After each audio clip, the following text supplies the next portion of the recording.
Hello everyone, welcome you to our YouTube channel Smart Study Approach। जैसा कि आप सभी को विदित है कि हमारी महासंग्राम क्लासेस चल रही है ऑन द टॉपिक ऑफ महिला पर्यवेक्षक। आज हम 27 मार्च 2017 का जो हमारा डे 3 था इस एग्जाम का उसका पेपर सॉल्व करने जा रहे हैं ऑन द शिफ्ट जो फर्स्ट शिफ्ट थी उसके अंदर। चलिए स्टूडेंट स्टार्ट करते हैं जिसमें हमारा टॉपिक है child care and education. Let's start.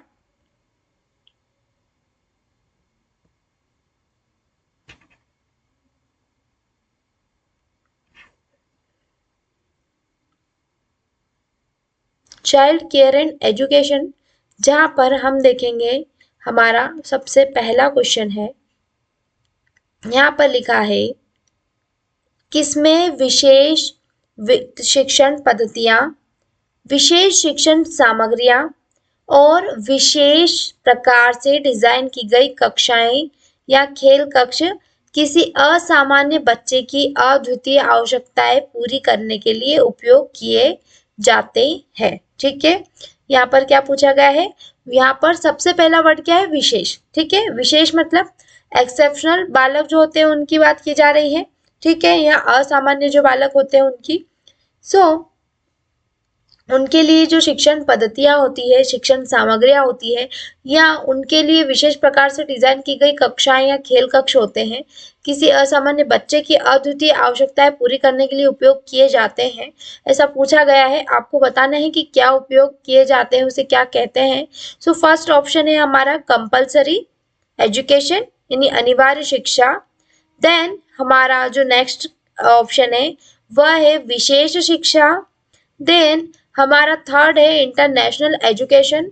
Then fourth है none of the above. Students यहाँ पर हमने विशेष बच्चों की बात की गई है, तो जहां भी विशेष बच्चों या एक्सेप्शनल स्टूडेंट बालक की बात की जाती है वहां पर विशेष शिक्षा आयोजित की जाती है। ठीक है स्टूडेंट्स, जहां पर भी आपको ऐसा लगे स्पेशल जो होता है, स्पेशल एजुकेशन होती है स्पेशल बच्चों के लिए। ठीक है, राइट ऑप्शन क्या हो जाएगा, स्पेशल एजुकेशन। नेक्स्ट वन है हमारा सेकंड क्वेश्चन। ठीक है, यहाँ पर लिखा है यदि आप नवजात के मुंह के कोने में स्ट्रोक करें तो उसका सिर उधर मुड़ जाता है जिधर आप स्ट्रोक कर रहे हैं। वह अपने होठ खोलता है, अपनी जीभ बाहर निकालता है और वस्तु को मुंह में लेने जाने का प्रयास करता है ताकि चूस सके। ठीक है, वो कोई सी भी वस्तु हो, नवजात की बात की जा रही है। शिशु क्या प्रदर्शित करता है, ठीक है, वह क्या प्रदर्शित कर रहा है। ठीक है, यहाँ पर ऑप्शन है मोरो प्रतिवर्त, बेबंस्की प्रतिवर्त, ग्राही प्रतिवर्त या मूलोत्पत्ति प्रतिवर्त। हमारा राइट ऑप्शन क्या है, रूटिंग रिफ्लेक्स। इसके द्वारा क्या करता है, जो बच्चा होता है, ठीक है, उसके इस कोने में, मुंह के कोने में स्ट्रोक करने से उसका सिर उधर मुड़ जाता है। ठीक है, ये क्या प्रदर्शित करता है, मूलोत्पत्ति प्रतिवर्त। ठीक है स्टूडेंट्स, नेक्स्ट क्वेश्चन है हमारा निम्न में से कौन अधिगम निषक्तता का एक प्रकार है। ठीक है, अधिगम निषक्तता का एक प्रकार है यानी लर्निंग डिसेबिलिटी है। ठीक है, जिसको हम अधिगम निषक्तता कहते हैं। ठीक है, यहाँ पर ऑप्शन दिए गए हैं डिसलेक्सिया, डिस्ग्राफिया, डिस्कैकुलिया, देन उपरोक्त सभी। ये जो तीनों ही है ये क्या है, हमारी लर्निंग डिसेबिलिटी है। ठीक है, अधिगम निषक्तता का जो ये तीनों है प्रकार है, राइट ऑप्शन हो जाएगा all of the about. Next question है हमारा क्वेश्चन नंबर 4। यहाँ पर लिखा है स्टूडेंट्स कि इस अवधि के बाद भ्रूण का लिंग ज्ञात किया जा सकता है। ऐसी कौन सी अवधि है जिसके बाद में जो भ्रूण होता है, मतलब जो फिटस होता है, उसका हम लिंग ज्ञात कर सकते हैं, यानी वो जो बॉय है या गर्ल है। ठीक है, यह जो होता है ऑप्शन है 2 मंथ, 3 मंथ, 4 मंथ। ठीक है, स्टूडेंट यहाँ पर जो 3 मंथ होता है इस टाइम हम क्या करते हैं, जो फिटस होता है उसका जो लिंग है वो ज्ञात किया जा सकता है या ज्ञात कर सकते हैं। ठीक है स्टूडेंट्स, यहाँ पर राइट ऑप्शन दे रखा है ऑप्शन 3।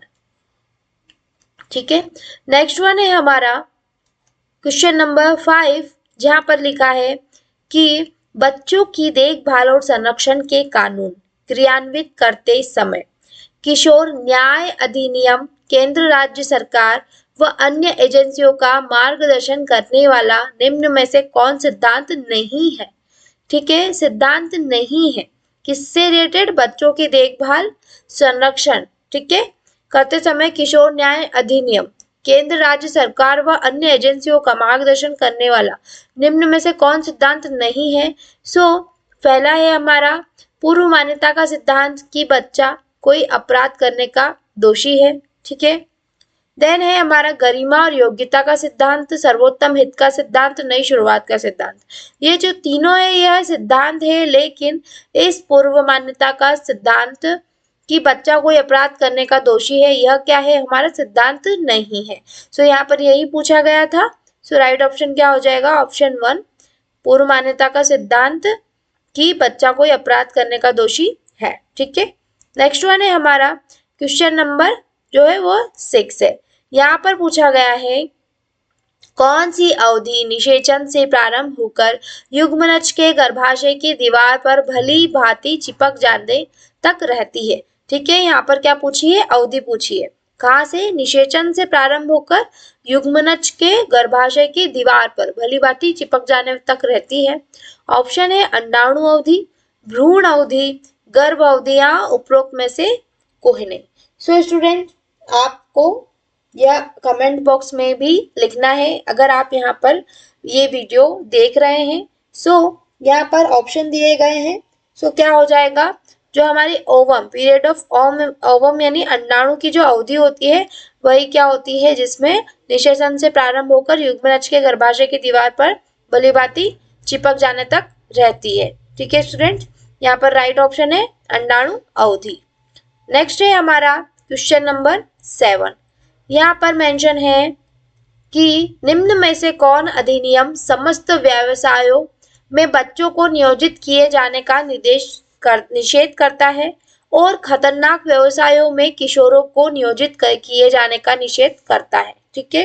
क्या करता है? निषेध करता है, ठीक है। ऑप्शन है हमारे यहाँ पर किशोर न्याय अधिनियम, बाल श्रम अधिनियम, अनैतिक व्यापार निरोधक अधिनियम। देन हमारा लास्ट ऑप्शन है जो है वो है संरक्षण एवं प्रतिपाल्य अधिनियम। यहाँ पर क्या पूछा गया था स्टूडेंट? बाल यानी बच्चों को नियोजित किए जाने का निषेध करता है। देन किशोरों को नियोजित किए जाने का निषेध करता है, यानी कहीं ना कहीं बाल श्रम की बात हो रही है। बाल श्रम रिलेटेड है हमारा द चाइल्ड लेबर, ठीक है, एक्ट जो है बाल श्रम अधिनियम। इसके अंतर्गत यह आते हैं जहाँ से बच्चों को जो है हानिकारक या निषेध काम करने का कहा जाता है, ठीक है। राइट ऑप्शन हमारा हो जाएगा जो है वह हो जाएगा बाल श्रम अधिनियम। ओके स्टूडेंट्स, नेक्स्ट वन है हमारा निम्न में से कौन सामाजिकरण प्रक्रिया का एक चरण है? ठीक है, निम्न में से कौन सामाजिकरण यानी सोशलाइजेशन प्रक्रिया का एक चरण है? ऑप्शन है हमारे अनुमोदित सामाजिक भूमिकाएं निभाना सीखना, सामाजिक रूप से अनुमोदित तरीकों से व्यवहार करना सीखना, डेवलपमेंट ऑफ सोशल एटीट्यूड, ठीक है, एंड उपरोक्त सभी। स्टूडेंट यहाँ पर राइट ऑप्शन क्या है हमारा? उपरोक्त सभी। सामाजिकरण की बात की गई है, पहले ऑप्शन में भी अनुमोदित सामाजिक भूमिकाएं, सेकंड में है सामाजिक रूप से अनुमोदित तरीकों से व्यवहार करना सीखना, देन थर्ड है सामाजिक दृष्टिकोणों का विकास। यह तीनों ही क्या है? सामाजिकरण में जो है प्रक्रिया का चरण है। उपरोक्त सभी हमारा क्या हो जाएगा? राइट ऑप्शन हो जाएगा। 9 क्वेश्चन है हमारा जिसमें लिखा है निम्न में से किसमें विशिष्ट सूचनाओं, कौशलों और कार्य नीतियों का भंडारण सम्मिलित है जो लोग अनुभव के माध्यम से अर्जित करते हैं? ठीक है, अनुभव के माध्यम से क्या करते हैं? अर्जित करते हैं, ठीक है। ऐसा आपको इसमें बताना है कि क्या है होता है वो, जिसमें विशिष्ट सूचना, कौशल और कार्य नीतियों का भंडारण सम्मिलित है। ऑप्शन दिए हैं ग्रहण शक्ति, समझबोध, तरल गतिशील असूचना, क्रिस्टलीकृत असूचना या उपरोक्त में से कोई नहीं। जो हमारा फ्लूइड इंटेलिजेंस होता है इसका भंडारण होता है जिसमें विशिष्ट सूचनाएं, कौशलों और कार्य नीतियों का भंडारण होता है, ठीक है। किसमें होता है? फ्लूइड इंटेलिजेंस यानी तरल गतिशील आसूचना में, ठीक है। सो राइट ऑप्शन हो जाएगा हमारा ऑप्शन नंबर 2। देन हमारा क्वेश्चन नंबर 10 यहाँ पर पूछा गया है, निम्न में से कौन सा कथन भारत में स्कूल पूर्व शिक्षा, ठीक है, जो हमारी प्री स्कूल एजुकेशन की बात हो रही है यहाँ पर, की आवश्यकता और महत्व पर बल देता है। अनेक माताएं स्वयं अशिक्षित होने के कारण बच्चों को पालने की उचित विधियों से अनभिज्ञ है, अतएव स्कूल पूर्व शिक्षा सहायक है। देन है, स्कूल पूर्व वर्षों में विकास दर इतनी तीव्र होती है कि बच्चों को अधिकाधिक अनुभव दिए जा सकते हैं। देन हमारा जो थर्ड ऑप्शन है वह क्या बोल रहा है कि जो भारत होता है, भारत में कक्षा 1 और 2 में अत्यधिक व्यर्थता, अपव्यय और ठहराव होता है, ठीक है, जिसे नर्सरी स्कूल शिक्षा द्वारा रोका जा सकता है, ठीक है। मतलब कक्षा जो पहली होती है और दूसरी होती है उसमें अत्यधिक व्यर्थता होती है, ठीक है, उसमें समय बहुत व्यर्थ हो जाता है बच्चों को छोटी छोटी चीजों को समझाने में, ठीक है, अपव्यय और ठहराव होता है जिससे नर्सरी स्कूल शिक्षा द्वारा रोका जा सकता है। अगर इन्हें प्री स्कूल एजुकेशन दे दी जाए तो यहाँ इससे क्या होगा कि इन्हें फर्स्ट एंड सेकेंड क्लास में कोई प्रॉब्लम ना आएगी। ये जो तीनों ऑप्शन है ये तीनों ही राइट है, किसके संदर्भ में, भारत में स्कूल पूर्व शिक्षा की आवश्यकता और महत्व पे, ठीक है स्टूडेंट्स। नेक्स्ट वन है हमारा क्वेश्चन नंबर 11। यहाँ पूछा है कि अधिगम यानी सीखना, क्या होता है अधिगम यानी सीखना, वह चरण है जिसमें कोई कार्य करने वाले व्यक्ति को किए जाने वाले कार्य के विविध पहलुओं पर विचार करने की भी आवश्यकता नहीं होती है, क्योंकि कार्य स्वनियमित हो जाता है। स्वनियमित मतलब खुद से, ठीक है, स्वयं, स्व मतलब स्वयं, नियमित खुद से होने वाला और आसानी से किया जाता है कहलाता है। यहाँ पर स्वयं की बात हो रही है। ऑप्शन में आप देखिए, बोधात्मक चरण, सहयोगात्मक चरण, स्वचालन चरण या यथार्थवादी चरण। यहाँ पर हमारा राइट ऑप्शन है ऑप्शन थर्ड, स्वचालन चरण, ठीक है स्टूडेंट। राइट ऑप्शन क्या है, ऑटोमेशन स्टेज। नेक्स्ट वन है हमारा कि प्रजाति के सामान्य, यहाँ पर क्वेश्चन ही पूछा गया है प्रजाति, ठीक है, प्रजाति के सामान्य प्रकार जैसे कि रेंगना, सरकना, बैठना और चलना इस रूप में जाने जाते हैं। किस रूप में, व्यक्तिवृत्तीय कार्य में, जाति वृत्तीय कार्य में, प्रगतिशील आनुवंशिक कार्य में या इंद्रिय ग्राही कार्य में। यहाँ पर प्रजाति के सामान्य कार्य की बात की गई है। यहाँ पर क्या ऑप्शन हो जाएगा हमारा, जाति वृत्तीय कार्य, यानी जो होता है फाइलोजेनेटिक फंक्शन होते हैं, ठीक है स्टूडेंट। राइट ऑप्शन क्या हो जाएगा, जाति वृत्तीय कार्य। नेक्स्ट वन हमारा है द हेडक्वार्टर ऑफ यूनिसेफ, ठीक है, जो यूनिसेफ होता है हमारा वो कहाँ स्थित है, यानी उसका मुख्यालय कहाँ स्थित है। ऑप्शन दिए गए हैं पेरिस में, स्विट्जरलैंड में, ठीक है, न्यूयॉर्क में, और एक और हमारा ऑप्शन है, लेकिन राइट आंसर हमारा यहीं पर आ जाता है, न्यूयॉर्क, ठीक है। एक ऑप्शन है हमारा म्यूनिक, ठीक है। राइट ऑप्शन क्या है हमारा, न्यूयॉर्क। यहाँ पर क्या है, यूनिसेफ का जो हेडक्वार्टर है वह प्रेजेंट है, ठीक है स्टूडेंट्स। नेक्स्ट क्वेश्चन है हमारा, बच्चों के लिए निशुल्क और अनिवार्य शिक्षा का अधिकार अधिनियम किस वर्ष लागू किया गया। यहाँ पर वर्ष दिए गए हैं 1980, 1990, 2009, देन 2014। 2009 में क्या हुआ था, बच्चों के लिए निशुल्क और अनिवार्य शिक्षा का अधिकार अधिनियम लागू हुआ था, ठीक है, निशुल्क और अनिवार्य शिक्षा, ठीक है, यानी कंपलसरी था, ठीक है, बच्चों के लिए, और निशुल्क था, मतलब उसका कोई शुल्क बच्चों के पेरेंट्स को नहीं देना था, ठीक है। यह एक्ट लागू हुआ था 2009 में, ठीक है स्टूडेंट। बढ़ते हैं नेक्स्ट क्वेश्चन की ओर, क्वेश्चन नंबर 15। यहाँ पर पूछा गया है कि शिक्षार्थी लक्ष्य और हस्तक्षेप करने वाली रुकावट के बीच आकस्मिक संबंध बोध कहलाता है। शिक्षार्थी लक्ष्य और हस्तक्षेप, यहाँ इन तीनों चीजों की बात हो रही है। करने वाली रुकावट है ना, इन तीनों में रुकावट जो पैदा करती है उसकी बात की जा रही है। आकस्मिक संबंध बोध क्या कहलाता है। ऑप्शन है अनुकरण, क्या उसको अनुकरण कहते हैं, या फिर अंतर्दृष्टि कहते हैं, या हस्तक्षेप कहा जाता है, या यंत्रीकरण कहा जाता है। हमारा राइट ऑप्शन क्या है, अंतर्दृष्टि।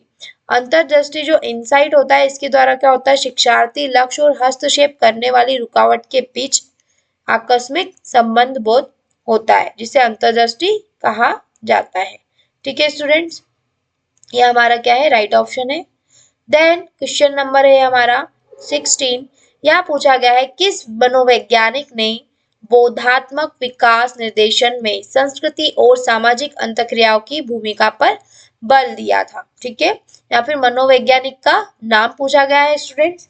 आप इस नाम में कंफ्यूज मत होइएगा, क्योंकि थोड़ा सा टिपिकल नाम है इसका, जिसका नाम क्या है, जो था व्यगोट्स्की। ठीक है, व्यगोट्स्की नाम है इसका।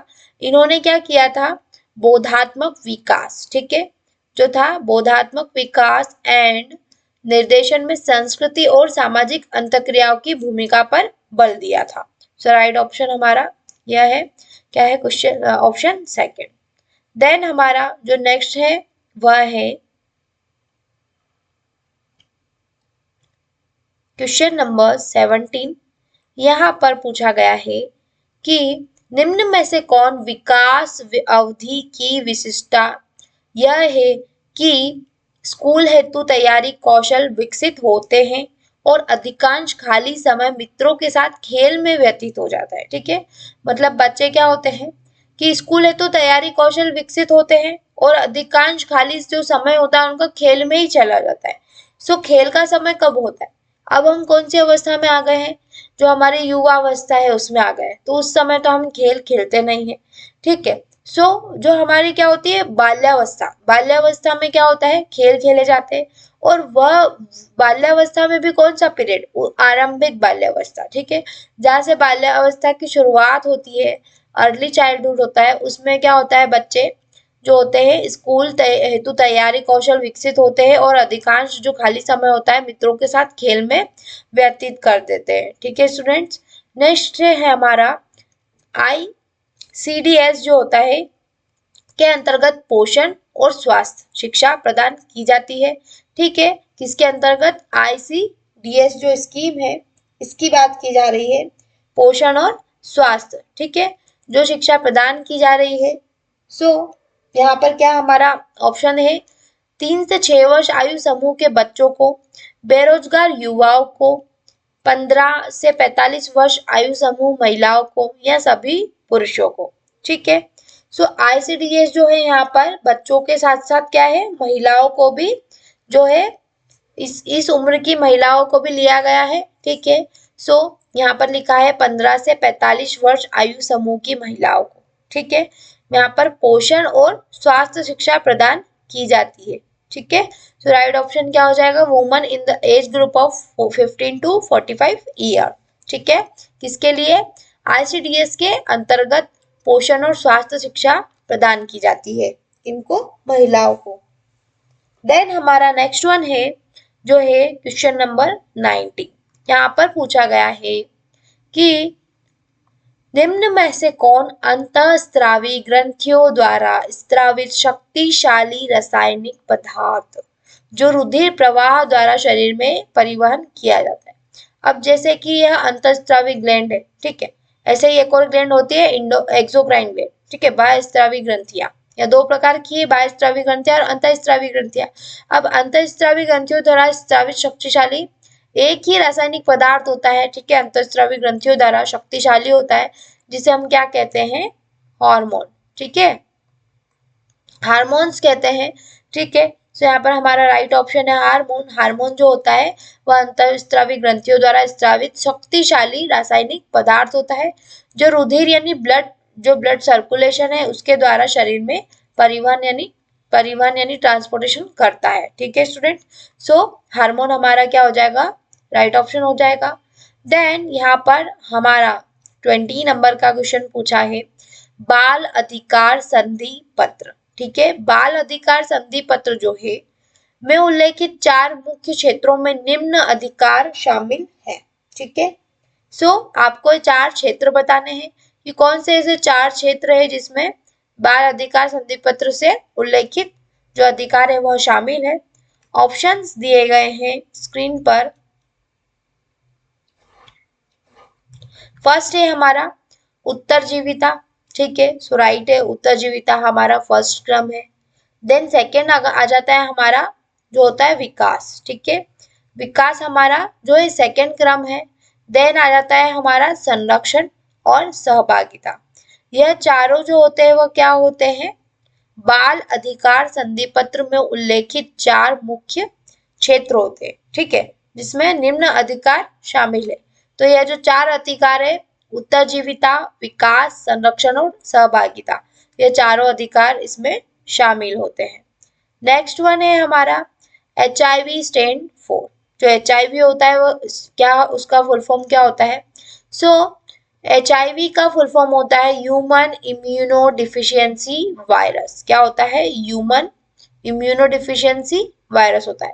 मतलब जो हमारा इम्यून सिस्टम होता है, ठीक है, उसकी क्या होती है, रोग प्रतिरोधक क्षमता क्या हो जाती है, कम हो जाती है, ठीक है।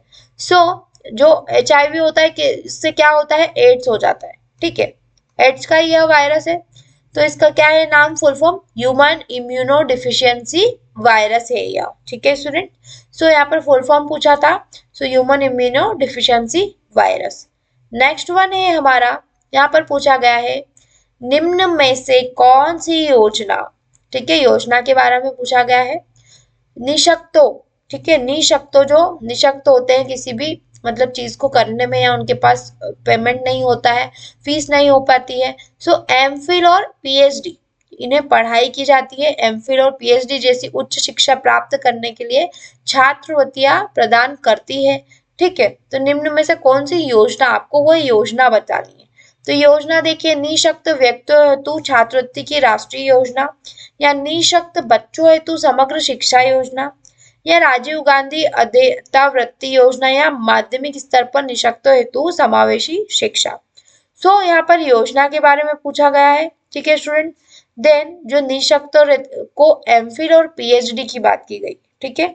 सो मास्टर जो एमफिल होता है वो और पीएचडी होती है, उसके लिए जो होती है राजीव गांधी अद्वैतावृत्ति योजना निकाली गई, ठीक है, निशक्त जनों के लिए। सो इसके द्वारा वह क्या कर सकते हैं, पीएचडी और एमफिल आसानी से कर सकते हैं, ठीक है। ये क्या है, एक राजीव गांधी फेलोशिप स्कीम है। नेक्स्ट वन है हमारा केयर। केयर का पूरा नाम है, यहाँ पर केयर का पूरा नाम पूछा गया है स्टूडेंट। यह थोड़ा सा एक नॉर्मल स्टूडेंट्स इसको पूरे टाइम डेली मर्रा में कई जगह यूज लेते हैं केयर का वर्ड, ठीक है, लेकिन केयर का जो है इसके अकॉर्डिंग पूरा नाम बताया गया है। तो वह नाम क्या है यह आपको बताना है। सो मैं आपको बता देती हूँ, कोऑपरेटिव फॉर असिस्टेंस एंड जो होता है रिलीफ इमरजेंसी, जो होता है एनर्जी होता है, वेयर होता है इसका जो होता है आंसर। सो पहला है हमारा यहाँ पर cooperative of allege rendering in emergencies. Next one है हमारा जो है उसका ऑप्शन दिया है cooperative for assistant and relief everywhere. Then है consulting agency for relief everywhere, consulting agency for recreation of to everyone, ठीक है। सो यहाँ पर जो 4 ऑप्शन दिए गए हैं, केयर से फुल फॉर्म, केयर का फुल फॉर्म पूछा गया है। सो जो केयर का फुल फॉर्म है वह क्या है, cooperative for assistant and relief everywhere, ठीक है। सेकेंड जो हमारा है यह हमारा क्या है, केयर का फुल फॉर्म है, क्या है, सी फॉर कोऑपरेटिव है ना, A for assistance, then R for relief, E for everywhere. Next one है हमारा क्वेश्चन नंबर 24। यह हमसे पूछा गया है प्रतिवर्त प्राथमिक द्वितीयक तृतीयक वृत्तीय प्रतिक्रियाएं और आरंभिक प्रतिनिधित्व विचार पियाजे के सिद्धांत, ठीक है, यहाँ पर जो है उसका नाम भी दिया गया है। पियाजे के सिद्धांत के किस चरण के उपचरण है, मतलब जो चरण कैसे होते हैं, 1 2 3 इस तरीके से चरण होते हैं, और किसी चरण का भी उपचरण है, ठीक है। सेकेंड यहाँ पर सेकेंड का भी 1 से 2 जो है उसका ऐसा। सो उपचरण है, सो क्या है, ज्ञानेन्द्रिय या संवेदी प्रेरक चरण, पूर्व संक्रियात्मक चरण, मूर्त संक्रियात्मक चरण, या औपचारिक संक्रियात्मक चरण। सो हमारा राइट ऑप्शन है सेंसरी मोटर स्टेज, यानी ज्ञानेन्द्रिय संवेदी प्रेरक चरण। यहाँ पर अगर सेंसरी और मोटर का मतलब एक सिंपल वे मैं आपको बताऊं तो सेंसरी मतलब जिसमें हमारे ऑर्गन में सेंस होते हैं, जैसे कि टेस्ट लेना, सुनना, ठीक है। सो ये क्या है, टच करना किसी को, ये क्या है, हमारे सेंसरी वर्क है। और अगर मोटर की बात करें तो मोटर क्या है, पैर हिलाना, हाथ हिलाना। अगर आपको कहीं जैसे आपने तवे पे हाथ रखा, सो आपको जो है जलना महसूस हुआ, यानी गर्म महसूस हुआ आपके तलवों पे, सो महसूस हुआ उसको बोलते हैं सेंसरी। देन आपने जल्दी से वहां से हाथ हटा लिया, वो जो एक्शन आपने लिया उसको क्या कहते हैं, मोटर। सो यहाँ पर बोला गया है सेंसरी मोटर स्टेज, यानी ज्ञानेंद्रिय एंड संवेदी प्रेरक चरण। ठीक है स्टूडेंट्स, नेक्स्ट वन है हमारा क्वेश्चन नंबर 25। अस्थि मेरु स्तंभ के पूर्णतः बंद होने में विफलता से उत्पन्न जन्मजात मध्य रेखीय दोष, ठीक है। अस्थि मेरुरज्जु स्तंभ के, ठीक है, अस्थि मेरुरज्जु स्तंभ जो होता है, ठीक है, के पूर्णतः बंद होने में जो विफलता होती है, उससे जो उत्पन्न जन्मजात मध्य रेखीय दोष होता है, उसे क्या कहते हैं, प्रमस्तिष्क अंगघात, मेरुरज्जु की हड्डी में चोट यानी स्पाइना बाइफिडा, के कशेरुक मेरु अस्थि साइब्रो स्पाइनल की चोट, या उपरोक्त में से कोई नहीं। सो हमारा क्या है, ऑप्शन जो है उसमें से राइट ऑप्शन है मेरु, मेरुरज्जु की बात की जा रही है यहाँ पर, ठीक है, मेरु स्तंभ। सो हमारा राइट ऑप्शन हो जाएगा मेरुरज्जु की हड्डी में चोट, स्पाइना बाइफिडा। इससे क्या होता है, जन्मजात मध्यरेखीय दोष होता है, ठीक है। नेक्स्ट वन है हमारा क्वेश्चन नंबर 26। यहाँ पर पूछा गया है muscular dystrophy, arthritis, club foot, है ना, फिर क्लेफ्ट पैलेट आदि किसके उदाहरण है, ठीक है। ऑप्शन है तंत्रिकीय असमर्थताएं, दृष्टि संबंधी असमर्थताएं, पेशीय कंकालीय असमर्थताएं, और एक और हमारा यहाँ पर ऑप्शन है जो है हियरिंग एंड स्पीच जो होता है इम्पेयरमेंट। सो यह हमारा क्या है, यह हमारा ऑप्शन नहीं है। बट यहाँ पर देखिए, यहाँ पर लिखा है मस्क्यूलोस्केलेटल कंडीशन, यानी पेशीय कंकाली असमर्थताएं, ठीक है, क्या लिखा है, असमर्थ है। पेशीय कंकाली असमर्थताएं जो होती है वो किसके उदाहरण है, उसके उदाहरण क्या है, अर्थराइटिस, डिस्ट्रोफी, मस्कुलर डिस्ट्रोफी, है ना, क्लब फुट या क्लेफ्ट पैलेट, यह सभी पेशी कंकाली असमर्थता यानी मस्कुलोस्केलेटल कंडीशंस है। ठीक है स्टूडेंट्स, नेक्स्ट क्वेश्चन है हमारा क्वेश्चन नंबर 27 है हमारा।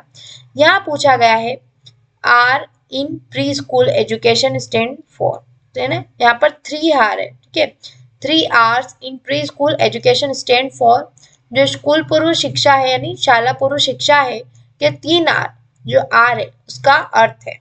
सो 3 आ रहे हैं यहाँ पर, रीडिंग, राइटिंग और जो होता है रिथमेटिक, रीडिंग, रेसिटेशन या रिएक्शन, ठीक है, रीडिंग, रेसिंग या रेस्टिंग, रीडिंग, रेसिटेशन या रिक्रिएशन। सो पढ़ना, लिखना और गणित, ठीक है, पढ़ना, लिखना और गणित जो होता है हमारा स्कूल पूर्व शिक्षा के जो 3 आर होता है उसका अर्थ होता है। ठीक है स्टूडेंट्स, सो राइट ऑप्शन है ऑप्शन 1। देन हमारा नेक्स्ट क्वेश्चन है शरीर के किसी अनुपस्थित अंग का, ठीक है, मतलब हमारा जो अनुपस्थित अंग है हमारी बॉडी के अंदर, ठीक है, का कृत्रिम प्रत्यारोपण यानी आर्टिफिशियली तरीके से उसको बनाकर उसका जो रिप्लेसमेंट होता है बॉडी के अंदर, उसे क्या कहा जाता है। ऑप्शन है प्रोस्थेसिस, ऑर्थोसिस, अनुकूलन, युक्ति, इनमें से कोई नहीं।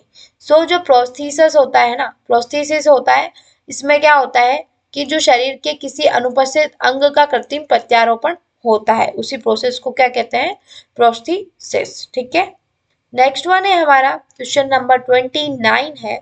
यहाँ हमसे पूछा गया है सूक्ष्म प्रणाली, मध्य प्रणाली, बही प्रणाली, वृहद प्रणाली और काल प्रणाली किसके द्वारा प्रतिपादित सिद्धांत के भाग है, मतलब यहाँ पर जो है वो किसने प्रोड्यूस किया है, उसका प्रोनाउंस किया है, उसका नाम बताना है आपको। मास्लो, ठीक है, ग्योस्टकी हम पढ़ चुके हैं अभी रिसेंट में, जिसमें हमने उसका संस्कृति और सामाजिक अंतक्रिया में हमने इसका सिद्धांत देखा था। ठीक है, देन हमारा बॉर्नफन जो होता है ब्रॉनफन ब्रेनर है, देन पियाजे है। सो हमारा जो इन सभी सूक्ष्म प्रणाली, मध्य प्रणाली, बही प्रणाली, वृहत प्रणाली, काल काल प्रणाली है, इनके लिए ब्रॉनफन ब्रेनर जो है इसके जो इन्होंने जो होता है प्रोपनाउस्ड यानी इसको किया था, प्रतिपादित किया था। ठीक है, सो हमारा जो होता है ब्रॉन फन ब्रेनर हमारा राइट ऑप्शन हो जाएगा। देन हमारा नेक्स्ट क्वेश्चन है जो है 30, वह क्या बोल रहा है, वहां पूछा गया है कौन सी पद्धति क्लाइंट का गहन विश्लेषण करती है। ठीक है, पद्धति का नाम बताना है आपको। ठीक है, मेथड है वो जो क्लाइंट का गहन विश्लेषण करती है। प्रेक्षण, प्रश्नावली, साक्षात्कार या प्रकरण का अध्ययन। सो केस स्टडी, जो केस स्टडी होती है ना, वही क्या होती है, पद्धति होती है, क्लाइंट का गहन विश्लेषण करती है। ठीक है, मतलब डिप्थ एनालिसिस करती है। ठीक है, क्लाइंट का, उसको हम कहते हैं केस स्टडी। ठीक है, यह है पद्धति का नाम। देन हमारा क्वेश्चन नंबर 31 है, यहाँ पूछा गया है निम्न में से कौन ए जो होता है आईसीडीएस स्कीम का उद्देश्य नहीं है। ठीक है, किस स्कीम का, हमारी आईसीडीएस स्कीम का। सो यहाँ पर आईसीडीएस का जो फुल फॉर्म होता है वो क्या होता है, एकीकृत बाल विकास सेवा। ठीक है, क्या होता है, एकीकृत एकीकृत बाल विकास सेवा जो होता है वो इसका फॉर्म होता है। यहाँ पर कौन सा जो है वो स्कीम का उद्देश्य नहीं है ऐसा पूछा गया है। सो 0 से 6 वर्ष आयु समूह के बच्चों के पोषण एवं स्वास्थ्य स्तर में सुधार करना, क्या यह इसका उद्देश्य नहीं है। ठीक है, बच्चे के समुचित मनोवैज्ञानिक, शारीरिक और सामाजिक विकास का आधार निर्मित करना, या मरणशीलता, मृत्यु दर, कुपोषण तथा स्कूल छोड़ने की दरों में कमी करना, यह सभी क्या है, जो है आईसीडीएस, ठीक है, स्कीम का उद्देश्य नहीं है। ठीक है, तो हमारा राइट ऑप्शन क्या हो जाएगा, all of the above. Next one है हमारा क्वेश्चन नंबर 32, यहाँ पर हमसे पूछा गया था निम्न में से कौन सा कथन गलत है, आपको गलत कथन बताना है। असमर्थता के कारण निशक्तता हो या नहीं हो सकती। ठीक है, निशक्तता के कारण विकलांगता हो या नहीं हो सकती। ठीक है, देन ऐसा व्यक्ति जिसका शरीर सामान्य ना हो उसका मस्तिष्क भी सामान्य नहीं होता। देन कोई निशक्त व्यक्ति कुछ क्षेत्रों परिस्थितियों में विकलांग हो सकता है लेकिन अन्य में नहीं। सो यहाँ पर क्या हो जाएगा, निम्न में से कौन सा कथन गलत है। सो यह वाला कथन जो क्वेश्चन जो थर्ड है, ऐसा व्यक्ति जिसका शरीर सामान्य ना हो उसका मस्तिष्क भी सामान्य नहीं होता, यह कथन क्या है, गलत है। ऐसा भी तो हो सकता है कि अगर उसका शरीर जो है सामान्य ना हो तो उसका मस्तिष्क सामान्य हो, या फिर जो है शरीर जो है वह सामान्य हो पर मस्तिष्क असामान्य हो। ठीक है, सो जरूरी नहीं कि अगर शरीर जो है वह सामान्य नहीं है तो मस्तिष्क भी सामान्य नहीं होगा। नेक्स्ट है हमारा क्वेश्चन नंबर जो है क्वेश्चन नंबर 33, इसकी बात करेंगे। यहाँ पर हमसे पूछा गया है कि निम्न में से किस मंत्रालय के पास जो होता है आईसीडीएस स्कीम। ठीक है, आईसीडीएस स्कीम यहाँ से फिर से पूछा गया है। ठीक है स्टूडेंट्स, सो आईसीडीएस स्कीम्स आपको ध्यान में रखनी है। स्कीम की निगरानी का समग्र दायित्व है, मंत्रालय का पूछा गया है, किस मंत्रालय के पास में। सो महिला एवं बाल विकास मंत्रालय, मानव संसाधन विकास मंत्रालय, स्वास्थ्य एवं परिवार कल्याण मंत्रालय, सामाजिक न्याय एवं अधिकारिता मंत्रालय। सो यहाँ पर क्या हो जाएगा, हमारा महिला एवं बाल विकास जो मंत्रालय होता है, ठीक है, ministry of women and child development, वो होता है, उसके पास क्या होता है, आईसीडीएस स्कीम की निगरानी का समग्र दायित्व होता है। ठीक है, क्या होता है, आईसीडीएस में क्या होता है, एकीकृत बाल विकास सेवा। ठीक है, आईसीडीएस में क्या होता है, एकीकृत बाल विकास सेवा, लेकिन उसके अंदर महिलाएं भी शामिल होती है। ठीक है, सो एकीकृत बाल विकास या महिला जो होता है विकास का जो मंत्रालय होता है वह आईसीडीएस स्कीम की निगरानी का समग्र दायित्व है। नेक्स्ट वन है हमारा जो है 34, वहां पूछा गया है निम्न में से कौन रचनात्मकता विकास हेतु महत्वपूर्ण है। रचनात्मकता विकास के लिए इंपॉर्टेंट है। सो 5 to 6 year when children are ready to enter school and they must learn to accept authority and conform to the rules and regulation। ठीक है। देन है हमारा जो 8 से 10 साल के बच्चे हैं वो जब दल के सदस्य के रूप में स्वीकृत किए जाने की आकांक्षा होती है। देन हमारा 13 से 15 वर्ष जब बच्चे साथियों से अनुमोदन विशेषकर विपरीत लिंग वाले सदस्यों से अनुमोदन हेतु प्रयास करते हैं या ऑल ऑफ द अबाव। सो यहाँ पर पूछा गया था रचनात्मकता विकास हेतु महत्वपूर्ण है। ठीक है। सो ये जो तीनों ही है, तीनों वर्ष के जो है अलग अलग वर्षों के बच्चों के बारे में बताया गया है। तीनों में ही क्या होता है, क्रिएटिविटी का डेवलपमेंट होना जरूरी है। ठीक है। सो उपरोक्त सभी हमारा राइट ऑप्शन हो जाएगा। देन हमारा नेक्स्ट क्वेश्चन है, यहाँ पूछा गया है कि बोधात्मक विकास के किस चरण में बच्चे पर्यावरण, कारणता, समय और दिग स्थान से पृथक और विशिष्ट स्वयं की समझ विकसित करना प्रारंभ कर देते हैं। बोधात्मक विकास के बारे में बात की गई है बच्चों। ठीक है। सो किस चरण में बच्चे पर्यावरण, कारणता, समय और दिग स्थान से पृथक और विशिष्ट स्वयं की समझ विकसित करना मतलब खुद से ही वह विकसित करना प्रारंभ कर देते हैं। संवेदी प्रेरक, ठीक है, पूर्व संक्रियात्मक, ठोस संक्रियात्मक या औपचारिक संक्रियात्मक, यानी sensory motor, preoperational, concrete operational या formal operational. So right option क्या हो जाएगा हमारा, सेंसरी मोटर। यह क्या होता है, बोधात्मक विकास के, बोध मतलब किसी चीज का एहसास होना। ठीक है। बोधात्मक विकास। सो इसमें क्या होता है, सेंसरी भी यही होता है। सेंस मतलब किसी चीज का एहसास होता है। कोई कह रहा है तो हम सुन रहे हैं। ठीक है।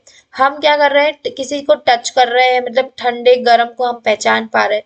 तो ये सब भी क्या है, ये सब बोध ही है। संवेदी अंगी, संवेदी मतलब संवेदी प्रेरक है। ठीक है। तो इसमें सेंसरी और मोटर दोनों ही शामिल होते हैं।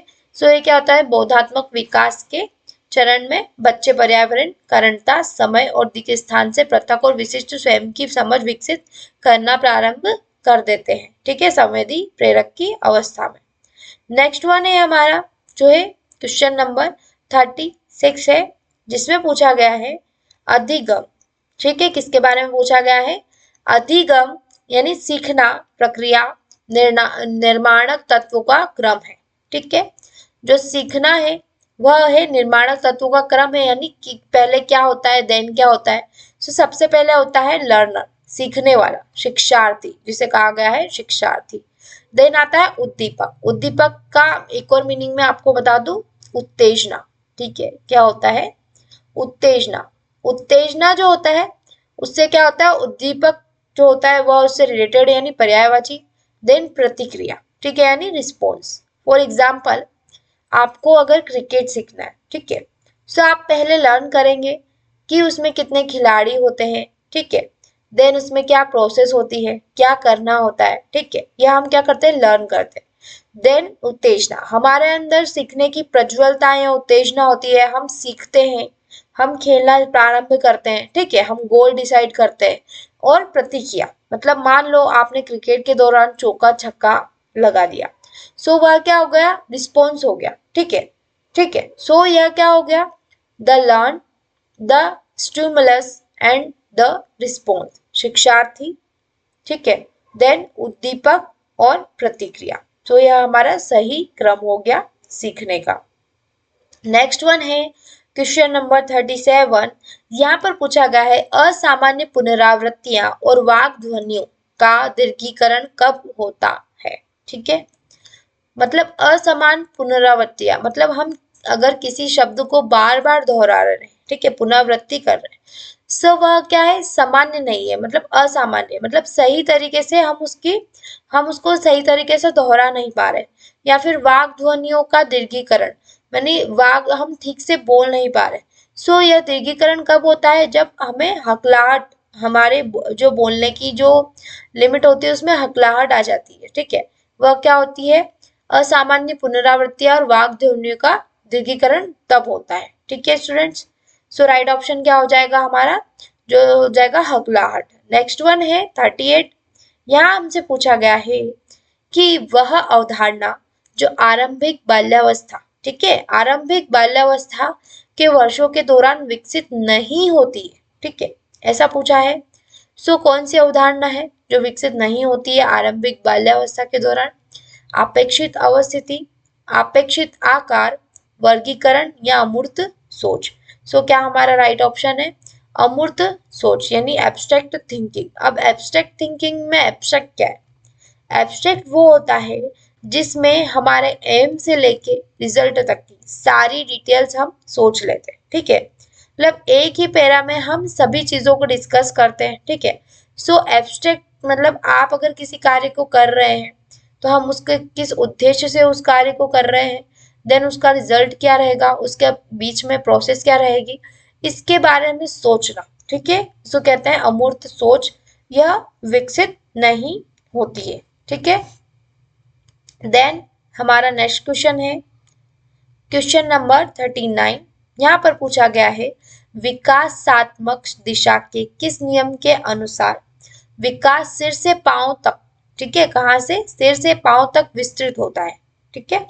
ऑप्शन दे रखे हैं सिफेलो स्यूडल नियम, नेक्स्ट वन है हमारा जिसको कहा गया है प्रोक्सिमो डिस्टल नियम, देन है हमारा पैटर्न का नियम या सिर से पांव का नियम। सो जो हमारा फर्स्ट ऑप्शन था, ठीक है, जिसको हमने क्या बोला है सिफोलो स्यूडल, ठीक है, इस नियम के अनुसार हमने क्या देखा कि जो विकास होता है हमारा सिर से पांव तक विस्तृत होता है, ठीक है स्टूडेंट्स। सो हमारा राइट ऑप्शन है ऑप्शन 1।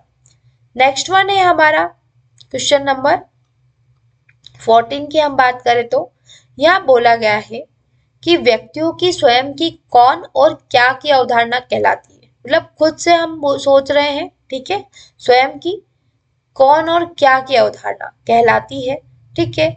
सो जो हम कौन और क्या, यह हमारे क्या है प्रश्न है, तो यह हम कौन करते खुद करते, और यह हम वास्तविकता में करते जब हम हमें किसी चीज को जानना होता है, ठीक है, तब। सो यहाँ पर ऑप्शन दिए है स्व प्रतिष्ठा, वास्तविक स्व अवधारणा, आदर्श स्व अवधारणा या सामाजिक मान्यता। सो राइट ऑप्शन क्या है हमारा रियल सेल्फ कॉन्सेप्ट है, ठीक है, वास्तविक स्व अवधारणा, ठीक है, कौन और क्या की अवधारणा कहलाती है वास्तविक स्व अवधारणा, ठीक है, यानी जो रियल होता है और स्वयं की मतलब सेल्फ का कॉन्सेप्ट होता है, ठीक है स्टूडेंट्स। नेक्स्ट है हमारा भ्रूण स्वयं को 3 विशिष्ट परतों में विभेदित करता है जो कहलाती है, ठीक है, जो भ्रूण होता है यानी हमारा एम्ब्रियो, किसका, मदर का जो एम्ब्रियो होता है, जो प्रेग्नेंट वुमन होती है उसके अंदर की क्वेश्चन से रिलेटेड लिया गया है कि भ्रूण स्वयं को 3 विशिष्ट परतों में विभेदित करता है जो कहलाती है। सो स्टूडेंट्स किसी जो प्रेग्नेंट वुमेन है, ठीक है, उसका हमने जो है भ्रूण का हम अगर लेयर देखें, ठीक है, तो उसके अंदर इस टाइप से 3 लेयर प्रेजेंट होती है, ठीक है स्टूडेंट्स, कितनी लेयर प्रेजेंट होती है, 3 लेयर प्रेजेंट होती है भ्रूण में। यहाँ पर क्या होता है जो हमारा एम्ब्रियो होता है वह डेवलप होता है, ठीक है। सो ये जो हमारी फर्स्ट लेयर होती है इसे कहा गया है बाह्य त्वचा, ठीक है, क्या गया है एक्सटर्नल स्किन बोल सकते हैं इसको, बाह्य त्वचा या एक्टोडर्मिस, ठीक है, इसको हम एक्टोडर्म भी बोलते हैं। देन मध्यजन स्तर, ये जो बीच की जो रहती है इसको हम क्या बोलते हैं मीजोडर्म, ठीक है। देन हमारा जो अंदर एम्ब्रियो से कांटेक्ट हो रहा है उसका जो नेम है वो बोलता है एंडोडर्म यानी अंतर्जन स्तर। यह 3 स्तर होते हैं, स्टूडेंट ध्यान से देख लीजिए, मैंने डायग्राम के थ्रू आपको इसलिए बताने की कोशिश की है कि आपको लेयर समझ में आ जाए कि जो अंतर्जन स्तर होता है वह एम्ब्रियो के डायरेक्ट कांटेक्ट में होता है, ठीक है, और जो बाह्य त्वचा होती है यह एकदम बाहर सिरे में प्रेजेंट होती है, ठीक है। देन मध्य में क्या होती है मध्यजन स्तर होता है, ठीक है। किसकी बात की गई है यहाँ पर भ्रूण स्वयं को 3 विशिष्ट परतों में विभेदित करता है जो कहलाती है, ठीक है। सो ऑप्शन जो है हमारा जो फर्स्ट है हमारा वही हमारा राइट ऑप्शन है। नेक्स्ट वन है हमारा preschooler belongs to which state of Kohlberg's theory. Kohlberg's theory हमने इसके रिसेंट में जो डे सेकेंड का पेपर सॉल्व किया था ना उसके अंदर भी यह पूछा गया था, ठीक है, of morality. So preschooler Kohlberg के नैतिकता के सिद्धांत के किस चरण से संबंधित है? ऑप्शन है यहाँ पर बाध्यता से नैतिकता, सामाजिक प्रणाली नैतिकता, ठीक है, सामाजिक संविदा या उपयोगिता और व्यक्तिगत अधिकार, ठीक है। देन हमारा नेक्स्ट है सार्वभौम नैतिक सिद्धांत, ठीक है। क्या है हमारा सार्वभौम नैतिक सिद्धांत। सो हमारा यहाँ पर राइट ऑप्शन क्या है, बाध्यता से नैतिकता, ठीक है, यानी ऑप्शन फर्स्ट। यहाँ पर क्या पूछा गया है, प्री स्कूलर। प्री स्कूलर मतलब स्कूल से पहले जो हम होम बेस्ड लर्निंग देते हैं, preschooler belongs to which stage of Kohlberg की नैतिकता के सिद्धांत के अनुसार किस चरण से संबंधित है। सो बाध्यता से नैतिकता, मॉरलिटी बाय कॉन्स्टेंट, इससे संबंधित है। देन हमारा नेक्स्ट क्वेश्चन है क्वेश्चन नंबर 43। यहाँ पर पूछा गया है कि संयुक्त राष्ट्र बाल अधिकार, ठीक है, संधि पत्र का अनुच्छेद 19 क्या प्रावधान करता है, ठीक है। किसकी बात की गई है, संयुक्त राष्ट्र बाल अधिकार संधि पत्र का जो अनुच्छेद है, कौन सा अनुच्छेद है, 19, क्या प्रावधान करता है। सो ऑप्शन दिए गए हैं, विशिष्ट आवश्यकता वाले बच्चों को छात्रवृत्ति, बच्चों हेतु सूचनाओं एवं जन संचार माध्यमों तक पहुंच, सभी प्रकार की हिंसा, उत्पीड़न, उपेक्षा और दुर्व्यवहार से बच्चों का संरक्षण, या बच्चों हेतु संगठन की स्वतंत्रता। सो यहाँ पर क्या अनुच्छेद 19 के बारे में पूछा है, जो संयुक्त राष्ट्र संघ जो बाल अधिकार है उसके संधि पत्र में है, ठीक है।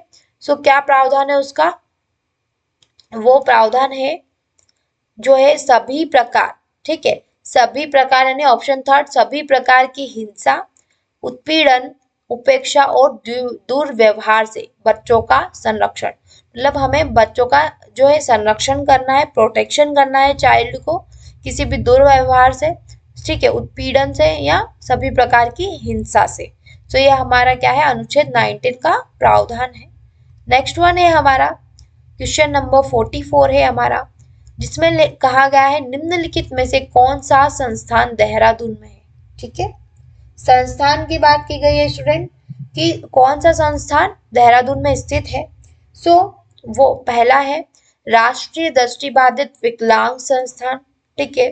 देन राष्ट्रीय मानसिक स्वास्थ्य एवं तंत्रिका विज्ञान संस्थान, राष्ट्रीय शारीरिक विकलांग संस्थान, देन राष्ट्रीय श्रवण विकलांग संस्थान।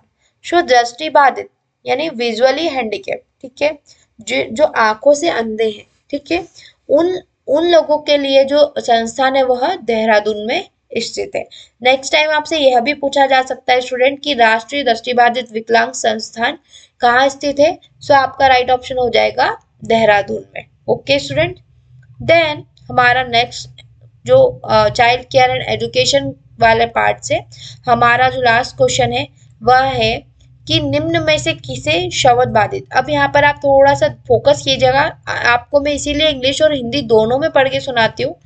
विच among the following is used as ancient mobility aid for the visually impaired, ठीक है, विजुअली इम्पेयर्ड लोगों के लिए यानी जिन्हें दिखाई नहीं देता। सो श्रवण बाधित व्यक्ति है, श्रवण बाधित व्यक्ति हेतु एक प्रभावी सचल सहायक रूप में उपयोग किया जाता है, ठीक है, एक सचल यूज किया जाता है, यानी जो अंधे लोग होते हैं, ठीक है, वह एक सचल यूज करते हैं। उस सचल को मतलब क्या कहा जाता है, ठीक है। सो ऑप्शन दिए गए हैं हूवर कैन, ठीक है, स्नेल एंड चार्ट, कुत्ते या उपरोक्त में से कोई नहीं।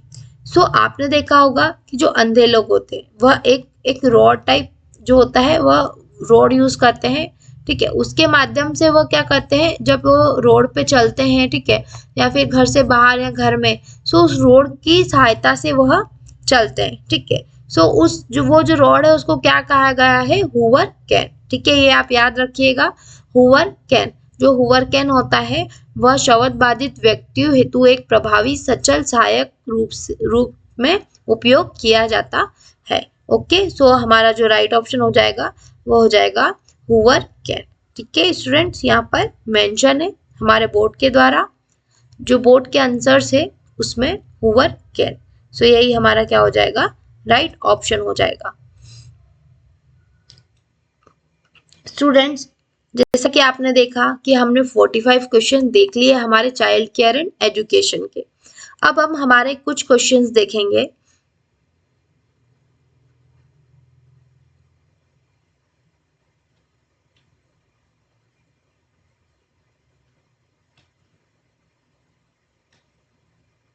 जो हमारे जनरल नॉलेज वाले पार्ट में शामिल है, ठीक है, जिसके बारे में हम चर्चा करेंगे।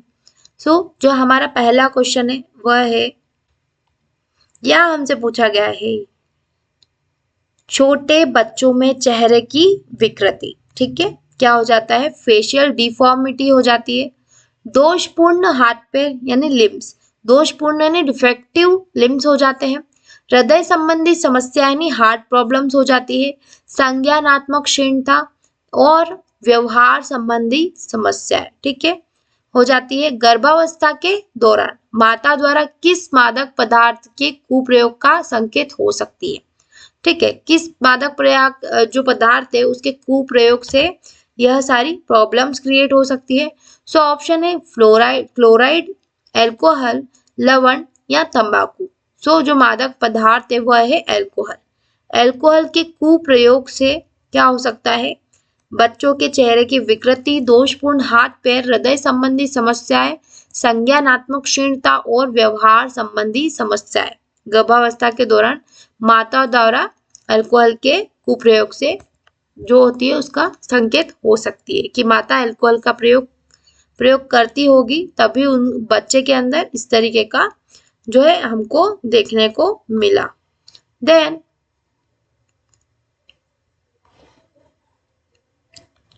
नेक्स्ट है हमारा क्वेश्चन नंबर जो है 6, उसकी बात करेंगे।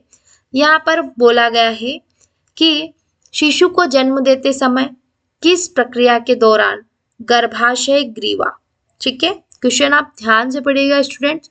गर्भाशय ग्रीवा लगभग पूरी तरह फैल जाती है, ठीक है, और गर्भस्थ शिशु का सिर जन्म नाल में आगे बढ़ना आरंभ कर देता है। आपसे प्रक्रिया पूछी गई है, किस प्रक्रिया के दौरान आप, ठीक है, प्रक्रिया की प्रोसेस जो है उसका आपको नाम बताना है। यहाँ पर ऑप्शन है संक्रमण, प्रसव, है ना, ब्रीच और जो क्राउनिंग है वह। स्टूडेंट यहाँ पर जो बोर्ड के अकॉर्डिंग ऑप्शन है संक्रमण, ठीक है, लेकिन यहाँ प्रक्रिया पूछी गई है और प्रक्रिया है लेबर यानी प्रसव।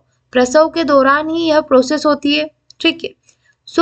यह प्रसव हमारा राइट ऑप्शन है, लेकिन बोर्ड ने संक्रमण को राइट ऑप्शन माना है, ठीक है। आप नेक्स्ट टाइम यह ध्यान रखिएगा कि अगर इससे रिलेटेड क्वेश्चन आए तो हमारा पहला राइट ऑप्शन प्रसव होगा, ठीक है स्टूडेंट।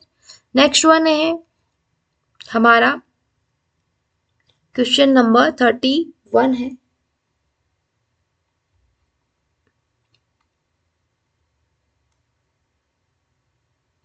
क्वेश्चन नंबर 31, यहाँ पर ऐसा पूछा गया है आपसे कि सही युग्म ढूंढे, ठीक है, किसके बारे में, सही युग्म के बारे में।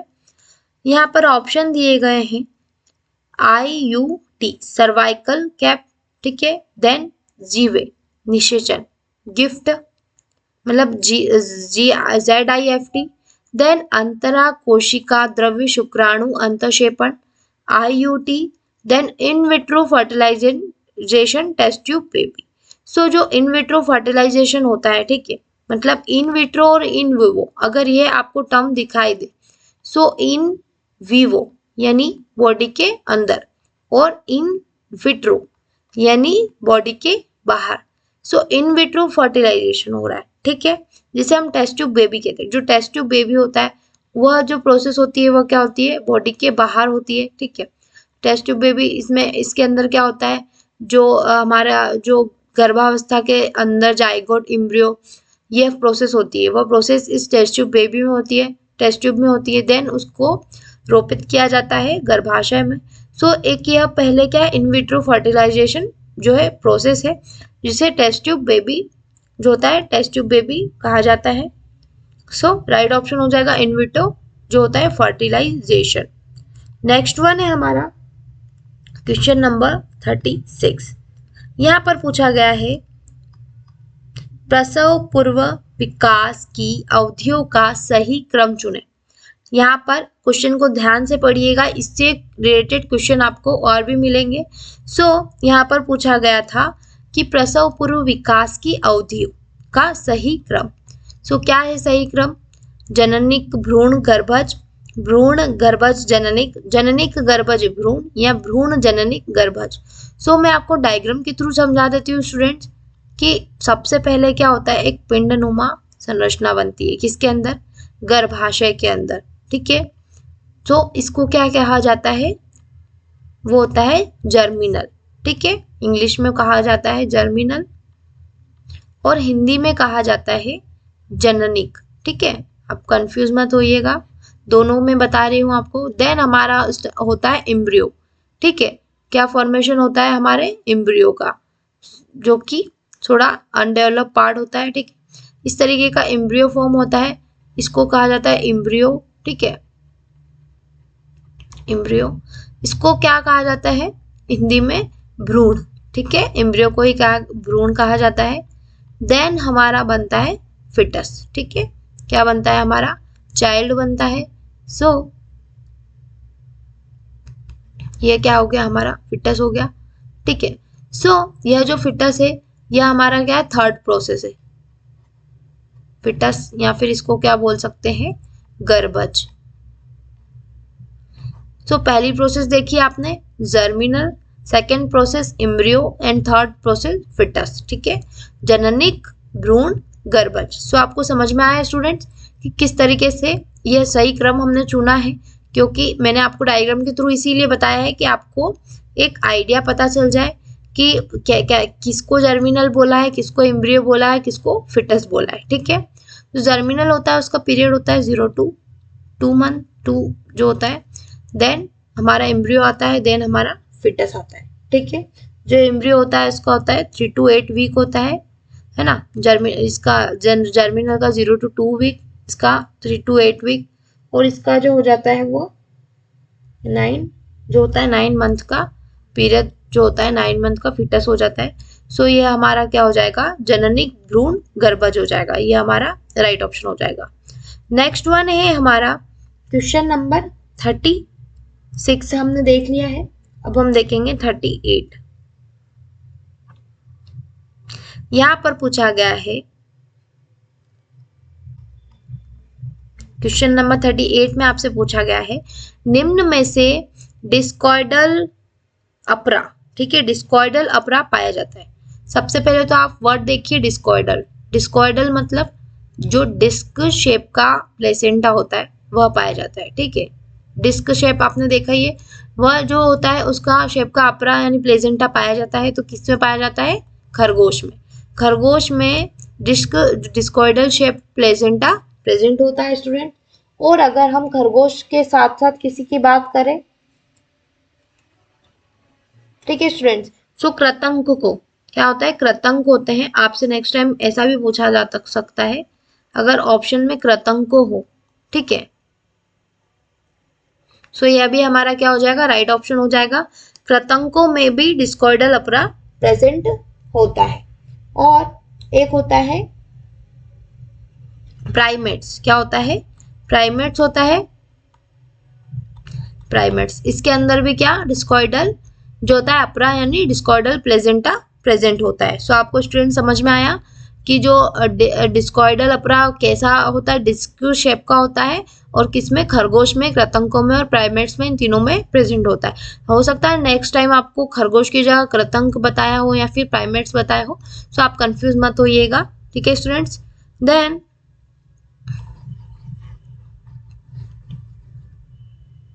नेक्स्ट क्वेश्चन है हमारा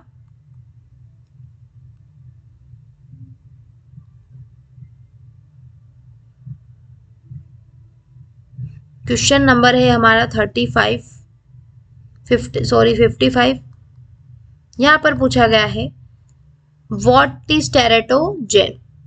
ठीक है, टेराटोजेन के बारे में पूछा गया है स्टूडेंट्स। यह हमारी आज की इस क्लास का लास्ट क्वेश्चन है। लास्ट क्वेश्चन के बारे में हम डिस्कस कर रहे हैं स्टूडेंट्स। यहाँ पर टेराटोजेन के बारे में पूछा गया है, यानी हिंदी में कहें तो विरूपजन। विरूपजन जो होता है वह क्या है? ऑप्शन है प्रसव पूर्व गतिविधि का एक माप। ठीक है, देन ऑप्शन दिए गए हैं, गर्भनाल के माध्यम से संचारित हुए हानिकारक पदार्थों के कारण उत्पन्न हुई शारीरिक विकृति, कोई शारीरिक विकृति, ठीक है। देन भ्रूण की एक परत, देन कोई एजेंट जो कोई जन्मजात दोष उत्पन्न कर सकता है या व्यवहार अथवा संज्ञान संबंधी परिणामों पर नकारात्मक प्रभाव डाल सकता है, ऐसा बोला गया है। सो यहाँ पर किसकी बात की गई थी, टेरेटोजेन की। सो टेरेटोजेन आपसे क्वेश्चन में पूछा गया था, ठीक है। सो जो टेरेटोजेन होता है वह क्या होता है, एक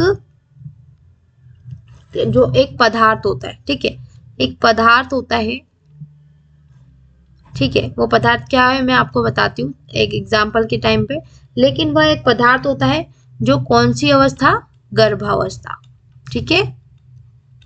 गर्भावस्था के दौरान क्या होता है, भ्रूण के विकास में बाधा डालता है। किसके विकास में, भ्रूण के। भ्रूण को इंग्लिश में क्या बोलते हैं, एम्ब्रियो, ठीक है, एम्ब्रियो बोलते हैं। तो भ्रूण के जो डेवलपमेंट में बाधा डालता है ऐसा पदार्थ जो गर्भावस्था के दौरान भ्रूण के विकास में बाधा डालकर जन्म दोष पैदा करता है, इससे क्या होता है, जन्म दोष, ठीक है। आपने इससे रिलेटेड क्वेश्चन भी देखा था जिसमें विकृति और ये सब आए थे, ठीक है, फेशियल विकृति, शारीरिक विकृति, हाथ पैरों में दिक्कत, ठीक है, ये सब जो होते हैं सब क्या होते हैं, जन्म दोष हो जाते हैं, ठीक है। इससे तो ऐसा पदार्थ जो गर्भावस्था के दौरान भ्रूण जो होता है उसमें के विकास में बाधा डालकर जन्म दोष पैदा करता है, उसे कहा जाता है टेरेटोजेन, ठीक है। आपको समझ में आया। इसका एग्जाम्पल आपने देखा था वहां पर एल्कोहल, ठीक है, यानी शराब, वहां पे एग्जाम्पल था इसका। इसके अंदर अवैध दवाएं भी आ जाती है, ठीक है, अवैध दवा, और इसके अंदर क्या आ जाता है, तंबाकू, जो महिलाएं, इसीलिए कहा जाता है कि इन सब चीजों को महिलाओं को अवॉइड करना चाहिए क्योंकि इसका गर्भावस्था में बहुत ज्यादा इम्पैक्ट पड़ता है। सो हमारा आपको समझ में आया होगा। नेक्स्ट जो इसका आंसर था कि जो टेरेटोजेन क्या होते हैं, सो टेरेटोजेन जो होते हैं वह कोई एजेंट होता है, ठीक है, ये एक एजेंट या पदार्थ, ठीक है, कुछ भी बोल सकते हैं, कोई एजेंट जो जन्मजात दोष उत्पन्न कर सकता है या व्यवहार अथवा संज्ञान संबंधी परिणामों पर नकारात्मक प्रभाव डाल सकता है, ठीक है। सो राइट ऑप्शन हमारा हो जाएगा ऑप्शन 4। सो स्टूडेंट्स, यह हमारी आज के जो पेपर का डिस्कशन था, ये हमने चाइल्ड केयर एंड एजुकेशन के 45 क्वेश्चंस का डिस्कस किया। देन हमने जनरल नॉलेज का जो पार्ट है उसके अंदर जो कुछ ऐसे क्वेश्चंस थे जो रिलेटेड थे इस फील्ड से, उनके बारे में हमने डिस्कशन किया। सो स्टूडेंट्स, आप हमारे वीडियो को बहुत सारा प्यार दीजिएगा, ठीक है। हमारा चैनल को अगर सब्सक्राइब नहीं किया है तो हमारे स्मार्ट स्टडी अप्रोच चैनल को सब्सक्राइब कीजिएगा। सो स्टूडेंट्स, मिलते हैं हमारे नेक्स्ट पेपर सॉल्व वीडियो में, ठीक है। सो बाय स्टूडेंट्स, थैंक यू।